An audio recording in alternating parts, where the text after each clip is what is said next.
साथ मैंने मिल के इस एक स्टडी प्रोग्राम को डिजाइन किया जिसका नाम मैंने रखा है 6 नेक्स्ट जेन स्कॉलर प्रोग्राम।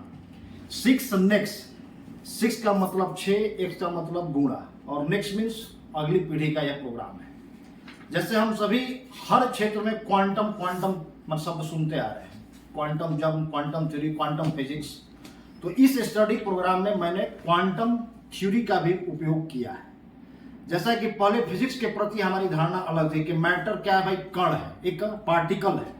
लेकिन बाद में पाया गया कि मैटर अपने गुण को बदल लेता है। जैसे हमारे सामने कैमरा लगा हुआ है, अगर हम किसी पार्टिकल के सामने या मैटर के सामने कैमरा लगाते हैं तो वो हमें वेव की तरफ बिहेव करने लगता है, और कैमरा हटाते हैं तो कण की तरफ बिहेव करने लगता है।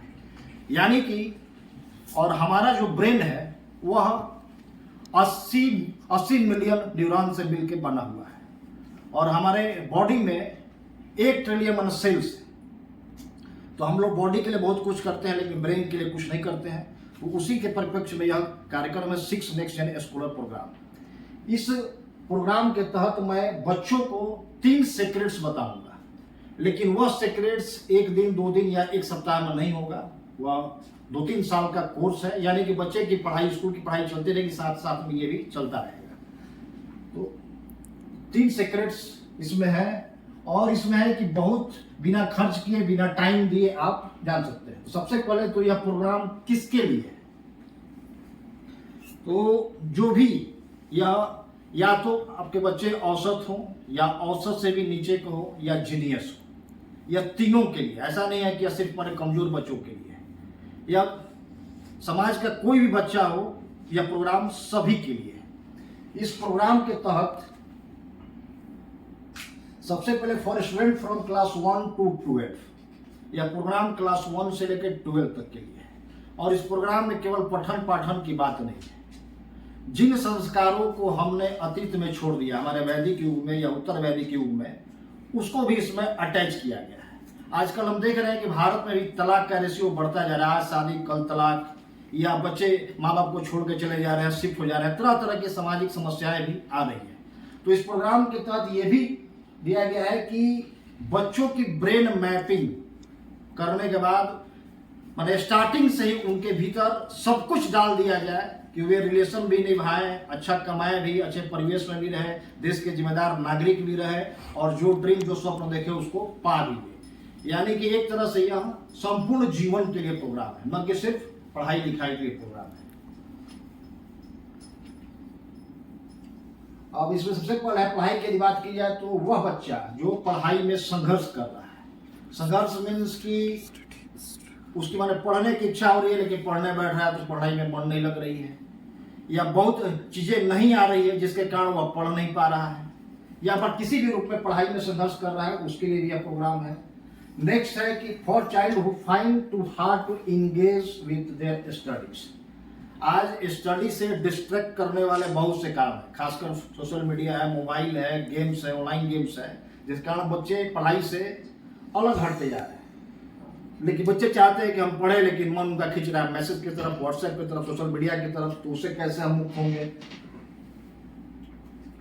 नेक्स्ट है कि कुछ बच्चे बहुत जीनियस होते हैं जो अपेयरिंग में IIT करेक्ट कर लेते हैं, नीट निकाल लेते हैं, या IAS हो जाते हैं। उनका ड्रीम बहुत बड़ा होता है, काफी एम्बिशियस होते हैं। तो वैसे बच्चों के लिए भी है कि कम समय में जो बहुत ज्यादा कुछ पाना चाहते हैं, उसके लिए भी यह program 6X next gen scholar program है। नेक्स्ट है कि कुछ बच्चे ऐसे होते हैं जिनके ग्रेड्स या मार्क्स, इसलिए कि हमारी सोसाइटी में हमारे अभिभावक बच्चों की पढ़ाई लिखाई का पैमाना मार्क्स को ही मानते हैं, ग्रेड को ही मानते हैं। तो कुछ बच्चे ऐसे होते हैं कि उनका ग्रेड्स लगातार गिरता जा रहा है, वे हतोत्साहित हो जाते हैं, फ्रस्ट्रेट हो जाते हैं, और अंततः या तो अपने आप को मन खत्म कर देते हैं, या हमेशा के लिए पढ़ाई छोड़ देते हैं। तो वैसे बच्चे के लिए भी है जिनका ग्रेड्स लगातार गिरता जा रहा है। वैसे बच्चों के लिए भी है जो परीक्षा से, जिनके भीतर भय है। अभी हमारे बोर्ड एग्जाम्स चल रहे हैं, बिहार बोर्ड, स्टेट बोर्ड हो या मैंने CBSE बोर्ड हो, तो परीक्षा बच्चों के ऊपर 99.99% बच्चों के ऊपर एक मनोवैज्ञानिक दबाव बनाता है। इसीलिए हमारे माननीय प्रधानमंत्री भी हर वर्ष परीक्षा के समय परीक्षा पे चर्चा करते हैं, ताकि इस मानसिक दबाव से बच्चों को निकाला जाए। तो इस स्टडी प्रोग्राम में ये भी सिखाया जाएगा कि एग्जाम कुछ है ही नहीं। इसलिए कि मॉर्निंग जो हमारी आंख खुलती है और रात को जो हम सोते हैं तो सारा दिन हमारा एग्जाम ही है। जैसे मैं आपके सामने खड़ा हूँ तो ये भी एग्जाम ही है कि मेरे मुंह से कोई गलत अल्फाज निकल जाए, तो ये भी एक एग्जाम, ये भी एक प्रेशर क्रिएट कर रहा है। और नेक्स्ट है कि कुछ बच्चे ऐसे होते हैं जिनके भीतर स्कूल जाने की इच्छा ही नहीं है। सबसे बड़ा रीजन है कि हमारी सरकार इतनी कोशिश कर रही है कि स्कूल में बच्चे आए, खासकर गवर्नमेंट स्कूल में बच्चे आए, टीचर्स की ड्यूटी लगा रही है, तरह तरह से जागरूकता अभियान चला रही है, फिर भी बच्चे स्कूल नहीं आ रहे। आखिर क्या रीजन है कि बच्चे स्कूल से दूर होते जा रहे हैं? या आज क्या रीजन है कि बच्चे चाहते हैं कि सब कुछ हमें बेडरूम में ही मिल जाए, हमारा सब कुछ ऑनलाइन हो जाए? तो ये एक बहुत बड़ी चुनौती है कि जो बच्चे स्कूल से ड्रॉप आउट हो चुके हैं या स्कूल नहीं आना चाहते हैं, इच्छा नहीं है। बहुत सारे लोग प्रचार करते हैं, हम बताते हैं कि हमारे स्कूल के फ्यूचर के बारे में, स्विमिंग पूल है, ये है, इससे अट्रैक्ट होकर बच्चे आएंगे, लेकिन बच्चा उससे अट्रैक्ट होकर नहीं आते हैं। तो क्या किया जाए कि बच्चे स्कूल से घबराए नहीं, स्कूल आए, स्कूल में उनका इंटरेस्ट हो। नेक्स्ट है कुछ बच्चे ऐसे होते हैं जैसे हम लोग के हमारे बिहार में है, या जब से नई शिक्षा नीति पर यानी कि कपिल सिब्बल जी के टाइम से है कि बच्चे को प्रमोट करते रहना, फेल नहीं करना है। जबकि हम लोग के टाइम में हम लोग प्री प्राइमरी में, प्राइमरी में, सेकेंडरी में फेल भी करते थे, लेकिन यह फेल का सिस्टम खत्म कर दिया। क्यों भाई? क्योंकि बच्चे पे प्रेशर नहीं पड़े, दबाव नहीं पड़े। तो अब क्या हो रहा है कि बच्चे हर साल उनकी कक्षा तो बदल जा रहे हैं, 6 में है तो 7 में चले जा रहे हैं, 7 में है तो 8 में चले जा रहे हैं, लेकिन पीछे की कक्षाओं की चीजें भी उन्हें नहीं आ रही है। तो अब कोई पीछे तो लौट नहीं सकता है। सपोज कीजिए कोई बच्चा 1 में था, मेरे यहाँ 4 में आया, अब वो 4 साल पीछे जाके 1 का तो पढ़ नहीं सकता है। तो उसके लिए क्या किया जाए? तो उसके लिए भी इसमें इस 6 नेक्स्ट जनरेशन प्रोग्राम में डिजाइन किया गया है। नेक्स्ट है कुछ बच्चे ऐसे होते हैं कि जैसे बुक खोले तो नींद आ जाती है, या हम लोग भी सोने के लिए कोई बुक पढ़ते हैं, 2 पेज 4 पेज पढ़ेंगे तो हमें नींद आ जाएगी। तो इस बात का भी ख्याल रखा गया है इस प्रोग्राम में।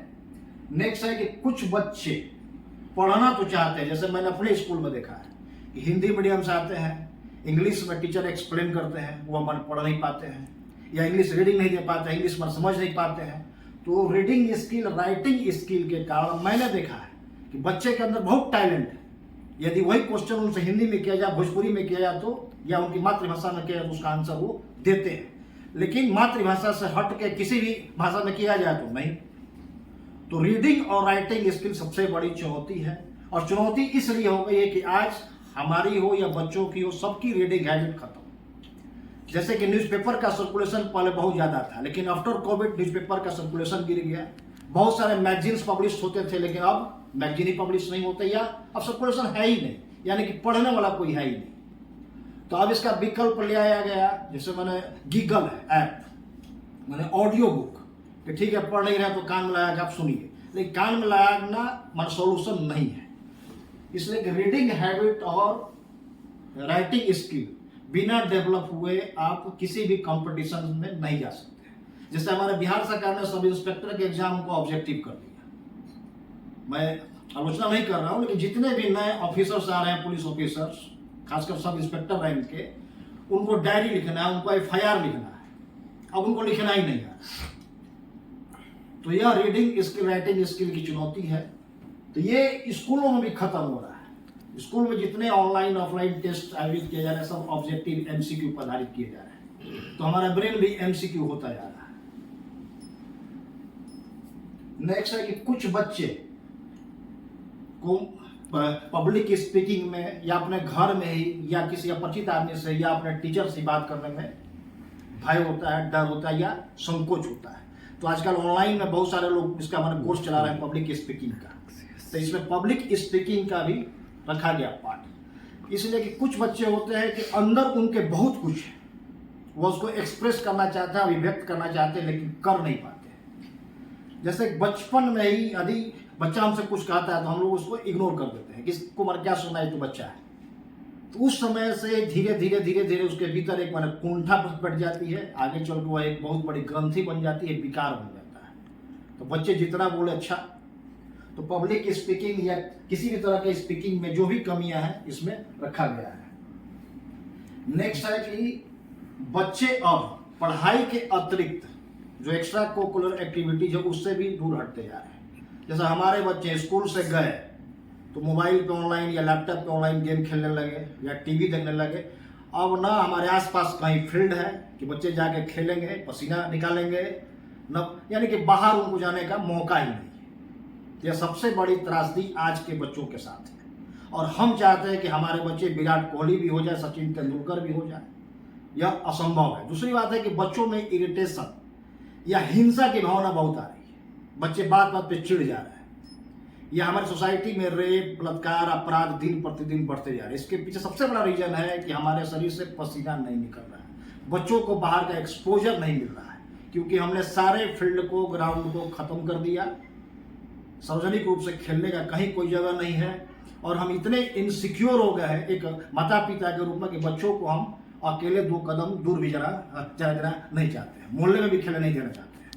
हर आदमी इतना हम लोग अटेंटिव हो गए बच्चों को लेके, तो ये भी इसमें रखा गया है क्योंकि फील्ड हम बना नहीं सकते, हमारी पॉपुलेशन कम हो नहीं सकती है, गवर्नमेंट बहुत सारा फील्ड या पार्क दे नहीं सकती है। तो क्या किया जाए कि 2 कमरे के फ्लैट में या 760 गज या 40 गज के फ्लैट में, 80 गज के फ्लैट में मेरा बच्चा इरिटेट नहीं हो या हिंसक नहीं हो, ऐसा क्या किया जाए। इसमें इस प्रोग्राम इस बात को रखा गया है। नेक्स्ट है कि हमारे जीवन में जैसे मैंने पाया है कि एक बच्चा मैंने 9th में था, वो अभी कुछ पढ़ा 5 मिनट बाद भूल गया। ऐसा बहुत सारे बच्चों के साथ होता है, खासकर एग्जामिनेशन के दौरान तो और होता है। तो मैंने पाया कि बच्चे किसी भी चीज़ में कमजोर है या हम लोग किसी भी चीज़ में कमजोर है, इसका कहीं ना कनेक्शन हमारे पास्ट से है। भले हम नहीं जानते, लेकिन पास्ट में जो भी पास्ट में मतलब किसी भी चीज़ का हम विक्टिम हुए हो, शिकार हुए हो, हमारे साथ कुछ गलत हुआ हो, उसका खामियाजा हमें पूरी जिंदगी भोगना पड़ता है। तो इस प्रोग्राम में है कि हम उस बच्चे के पास्ट का स्टडी करके जहां भी उसकी ट्रेन रुकी होगी वहीं पे उसको ले जाके उसको डिजॉल्व कर देना समस्या को NLP के माध्यम से। जैसे सपोज कीजिए कोई बच्चा आता है कि पापा हमसे मैथ नहीं बन पा रहा है या मुझे मैथ पढ़ने की इच्छा नहीं होती है, तो हम लोग मोटिवेट होने के क्या बोलते हैं कि नहीं तुम पढ़ लोगे, तुम एकदम करोगे, 100% करोगे, तुम ट्राई करो। अब यहाँ क्या हुआ, अनजाने में ही आप उसके विरोधी हो गए। उसके ब्रेन के न्यूरॉन्स ने कहा कि मैथ नहीं आता है और आप मोटिवेट करने के लिए और उसकी पॉजिटिविटी बढ़ाने के लिए आपने कहा कि नहीं तुमसे हो जाएगा, और तो उसके ब्रेन के न्यूरॉन्स का आपका ब्रेन का न्यूरॉन्स विरोध कर दिया। यह ना आपको पता है ना उस बच्चे को पता है। अब धीरे धीरे वह बच्चा इसी के साथ बड़ा होगा और बुढ़ापे में आपको छोड़ के बेंगलोर या अमेरिका या न्यूयॉर्क कहीं भी शिफ्ट हो जाएगा। उसमें आप कहेंगे कि रिलेशन नहीं निभा रहा है, या रोजगार का दबाव है, इसका दबाव उसका दबाव नहीं। हम अनजाने में हमें पेरेंटिंग नहीं आ रही है और उसका खामियाजा अभिभावक को भी भोगना है, बच्चे को भी भोगना है। तो काफी गहन अध्ययन करने के बाद इस चीज को भी इसमें रखा गया है। अगर किसी व्यक्ति को क्रोध आता है, गुस्सा आता है, बच्चे को आता है, तो क्या रीजन है? सिर्फ रीजन यह नहीं है कि उसे चॉकलेट नहीं मिला तो गुस्सा आ गया, या उसे पास्ता या पिज्जा नहीं मिला तो गुस्सा आ गया। उसका रीजन आप है। नेक्स्ट है कि कुछ बच्चे बुरी संगत में पड़ के नशे के आदी हो जाते हैं, या कुछ ऐसे गेम्स आजकल आ गए हैं, ऑनलाइन गेम्स, जिसे मैं तो जुआ कहता हूँ, गैम्बलिंग कहता हूँ। भले हमारी गवर्नमेंट उसको स्किल गेम के रूप में ले और रेवेन्यू वसूलने के लिए विराट कोहली और हमारे जितने बड़े बड़े सेलिब्रिटी हैं वे लोग उसको ऐड करते हैं और लोगों को प्रोत्साहित कर रहे हैं, खेलो खेलो खेलो। तो मैंने पाया है कि बहुत सारे बच्चे सब काम धाम छोड़ के उस गेम में लग गए। तो आखिर उन चीजों से हम अपने बच्चे को कैसे बताएं? इसलिए कि आज की सरकार हमारी लोक कल्याणकारी सरकार नहीं है। आज की हमारी सरकार शुद्ध पूंजीवादी सरकार है। वह देश की सिर्फ इकोनॉमी देख रही है। उस इकोनॉमी के लिहाज से जो बन पड़ता है उसका नाम एक अलग कर दो।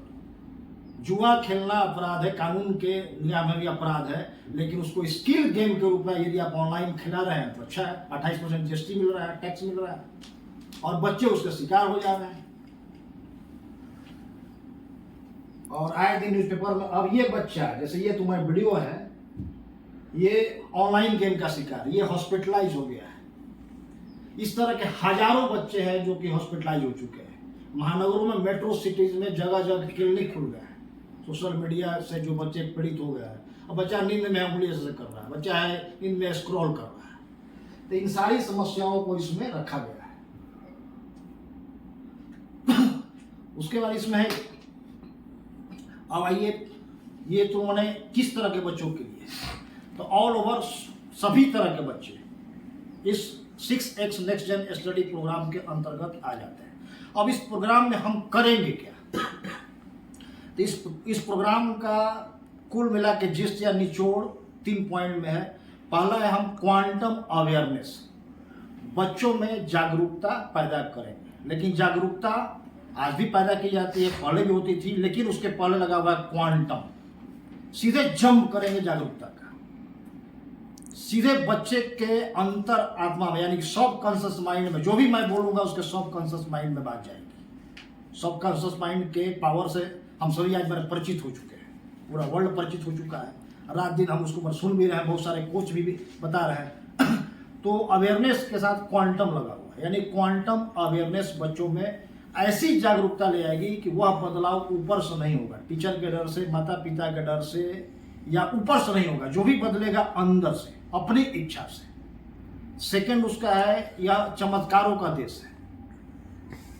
जैसे बहुत सारे लोग, 40 से 50 करोड़ लोग जाके कुंभ स्नान करके आए या अभी भी जा रहे हैं। उत्तर प्रदेश की इकोनॉमी, उत्तर प्रदेश सरकार को 3 लाख करोड़ का फायदा हुआ।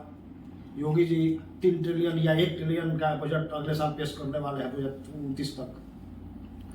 तो यह चमत्कारों का देश है। हम चमत्कार में विश्वास करते हैं, पूरा भारत हमारा चमत्कार में विश्वास करता है। तो इसका सेकंड सीक्रेट है कि हाँ, बात सही है कि चमत्कार होता है। अगर आपको रात को अच्छी नींद आ गई तो यह चमत्कार है। आज के कालखंड में, जिस कालखंड में हम लोग जी रहे हैं, अगर आपको अच्छा खाना मिल गया बिना मिलावट का तो चमत्कार है। इसलिए जितने मिलावट करने वाले लोग वो भी कुंभ स्नान कर रहे हैं। तो सेकेंड है, द गॉड ऑफ मिराकल्स। हम ईश्वर को मानते हैं, ईश्वर से उम्मीद रखते हैं कि ईश्वर चमत्कार करेगा। यदि चमत्कार को अलग कर दिया जाए ईश्वर से या महात्माओं संतों से, तो फिर संत महात्मा या ईश्वर का कोई मतलब नहीं रह जाएगा। तो इसमें है द गॉड ऑफ मिराकल्स। बच्चा सोचेगा और चमत्कार होगा।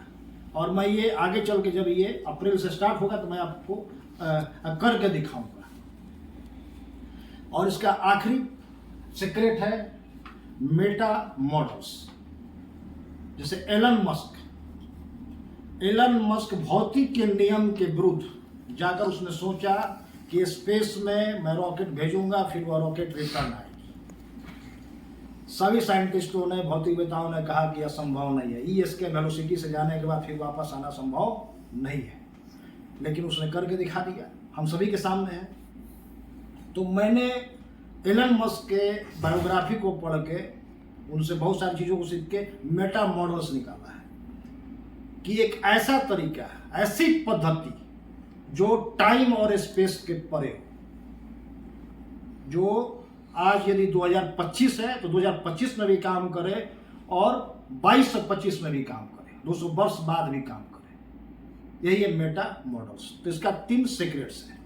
अब इस प्रोग्राम को हम अपने स्कूल में, सेंटेशन ग्लोबल स्कूल में न्यू सेशन 7 अप्रैल से स्टार्ट कर रहे हैं बच्चों के साथ। इसमें सबसे पहले हम बच्चों का एक लेवल टेस्ट लेंगे। उस लेवल टेस्ट में बहुत सारा क्वेश्चन दिया रहेगा, जिसको क्लास 1 से लेकर 12 तक के बच्चे उसका सिर्फ आंसर देंगे हाँ में, ना में। और उसके साथ एक फॉर्म उनके माता पिता को दिया जाएगा, ताकि उन बच्चों के पास्ट के बारे में हमें कुछ जानकारियाँ मिले। उसके बाद एक एक बच्चे के आंसर को और उनके माता पिता के द्वारा दिए गए आंसर को हम लोग एनालाइज करेंगे। एनालाइज करने के बाद जितने भी उसके मन में ग्रंथियां हैं, उन ग्रंथियों को ढूंढ निकालेंगे।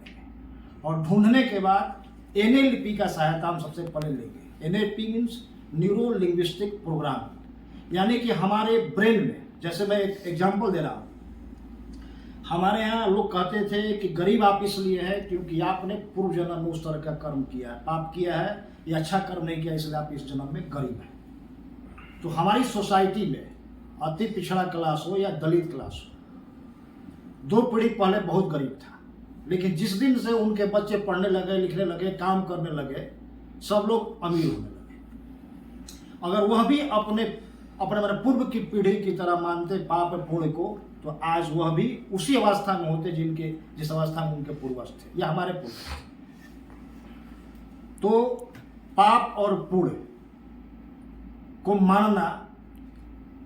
मानने की जो मन धारणा, उस धारणा से हम बिल्कुल अलग यहाँ सोच रहे हैं।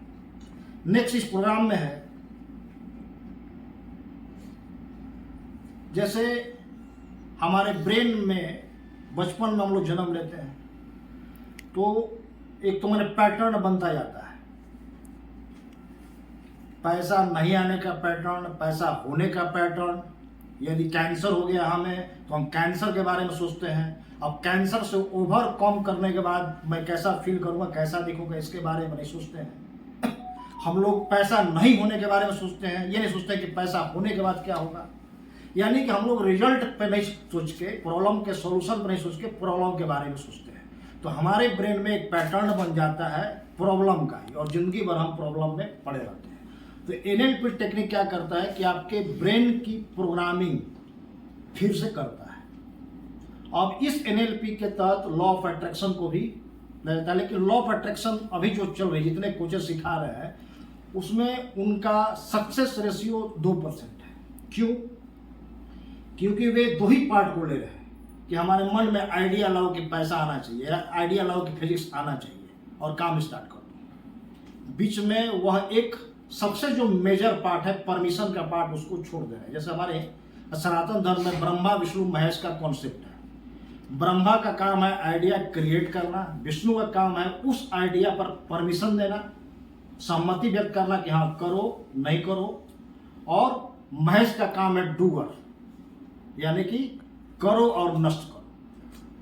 लेकिन विष्णु वाले पार्ट को वेस्टर्न एनएलपी छोड़ दे रहा है। और एनएलपी या लॉ ऑफ अट्रैक्शन ये कोई वेस्ट का दिया हुआ चीज नहीं, ये सांख्य दर्शन से निकला है। हमारे ऋषि मुनि पहले भी इस चीज को लेके चलते थे, सबको सिखाते थे, बीच में हम लोग छोड़ दिया, फिर यह वेस्ट से रिटर्न आ रहा है बदले हुए स्वरूप पर, तो हम इसको एक्सेप्ट कर रहे हैं। लेकिन मूलतः यह सांख्य दर्शन का चीज है। तो सांख्य दर्शन करता है कि जैसे आपने कल्पना किया कि मेरे पास 5,000 करोड़ रुपया हो जाए, 5,000 करोड़ रुपया हो जाए, केवल रात दिन रटने से और लिखने से 5,000 करोड़ तो होगा नहीं। और लॉ ऑफ अट्रैक्शन ही कहता है कि तुम फील करो 24 घंटा उसी जोन में रहो कि तुम्हारे पास 5 करोड़ रुपया आ रहा है, यूनिवर्स से पैसा बरस रहा है, लेकिन हो पाएगा नहीं। क्यों? क्योंकि आपका हार्ट, जो आपका हृदय है, वही सम्मति देगा। वह कहीं ना कहीं डाउट क्रिएट कर रहा है कि तुम 5,000 करोड़ तुम्हारे पास कभी नहीं होगा। तो इसकी सहमति लेना अनिवार्य है। इसकी सहमति मिलेगी कैसे, यह एनएलपी में मैं बच्चों को बताऊंगा। किसी बच्चे के भीतर है कि मुझसे मैथ नहीं हो पा रहा है, तो मैं यह कभी नहीं कहूंगा कि तुमसे मैथ होगा। भाषा को बदल देना है, सिखाने के तरीकों को बदल देना है, और हम लोग को सिखाना नहीं है। एक मनुष्य दूसरे मनुष्य का टीचर तो कभी नहीं हो सकता, ट्यूटर भले हो जाए। एक मनुष्य दूसरे मनुष्य को कुछ सिखा नहीं सकता है, क्योंकि वह खुद बीमार है। एक शिक्षक खुद बीमार है, वो अपने शिक्षार्थी को क्या सिखाएगा? तो पहले शिक्षकों को स्वस्थ होना पड़ेगा, उसके बाद सिखाएगा। तो मैं शिक्षकों को, खासकर अपने लिए, मैं अन्य शिक्षकों की बात नहीं कर रहा हूँ, मैं और मेरी टीम को स्वस्थ करने के लिए 6X next gen scholar program start कर रहा हूँ, और इसका रिजल्ट आपको मिलेगा। अब एनएलपी के अलावा एक आप लोगों ने वर्ड सुना होगा, वेगस नर्व्स। आजकल बहुत ही पॉपुलर वर्ड है वेगस नर्व्स। अब वेगस नर्व्स ही चमत्कार करता है। तो वेगस नर्व्स बचपन से ही बच्चों को हम बताएंगे, और उनके वेगस नर्व्स को जागृत करके रखा जाएगा कि पूरा जीवन उनका नर्व जागृत रहे। तो मेरा ये मानना है कि अगर 5 साल, 7 साल, 6 साल इस पद्धति से बच्चा यदि अपने जीवन को संचालित करता है, पढ़ाई लिखाई सब कुछ को, तो आगे होल लाइफ वह किसी भी तरह की चुनौती परेशानी में डिस्टर्ब नहीं हो सकता है। हम आए दिन सुनते रहते हैं कि कोटा में बच्चा गया, सुसाइड कर लिया, ये कर लिया, इसमें सिलेक्शन नहीं हुआ, टेस्ट का प्रेशर, ये प्रेशर, वो प्रेशर। तो बच्चों सफलता पे तो हम जश्न मनाना सिखा रहे हैं, मनाते भी हैं, लेकिन असफलता से कैसे निपटे, उस प्रेशर को, उस तनाव को बच्चा कैसे झेले, न ये स्कूल सिखा रहा है, न टीचर सिखा रहे हैं, न घर वाले सिखा रहे हैं। बर्थडे तो हम लोग सेलिब्रेट कर रहे हैं, लेकिन किसी साल अर्थाभाव का बर्थडे नहीं मना पाए, बच्चा आपका मायूस स्थिति से कैसे निपटे। 90%, 96 और 98% पर तो जश्न मना रहे हैं, लेकिन सपोज कि जो फेल हो जाए, तो उस सिचुएशन में आपका बच्चा बिना डेमोरलाइज हुए, बिना फ्रस्ट्रेट हुए उस प्रेशर को कैसे झेले, ये हम लोग नहीं सिखा रहे हैं। तो यह 6X next gen scholar programme गागर में सागर है। इसमें जीवन की सारी चुनौतियों को, सारी कमियों को लिया गया है, और इन सारी कमियों पर मैंने बहुत ही गहरा अध्ययन किया है और एक्सपर्ट का सलाह लिया है, और इसकी ट्रेनिंग मैंने अपने टीचर्स को दी। एक टीम तैयार किया है, वही टीम नेक्स्ट सेशन से स्कूल में पढ़ाएगी, और इसके लिए स्कूल में अलग से कोई शुल्क नहीं है, फी नहीं है। और मैं 28 फरवरी तक अपने स्कूल सेंटेशन ग्लोबल में एडमिशन को फ्री कर दिया है कि इसके तहत जिसको आना है आ जाए। यहाँ तक कि ऑनलाइन मैं इस प्रोग्राम को अन्य स्कूलों के लिए, अन्य बच्चों के लिए फ्री में पढ़ाने वाला हूँ अप्रैल से। जिसको मर्जी वो बच्चा जुट जाए, ताकि एक बार जब फायदा नजर आएगा तो बच्चे बहुत सारी समस्याएं हमारी समाप्त हो जाएगी। जी धन्यवाद, यही कहना था। अगर आप लोगों का कोई प्रश्न हो तो रुकिए थोड़ा सा आ जाए।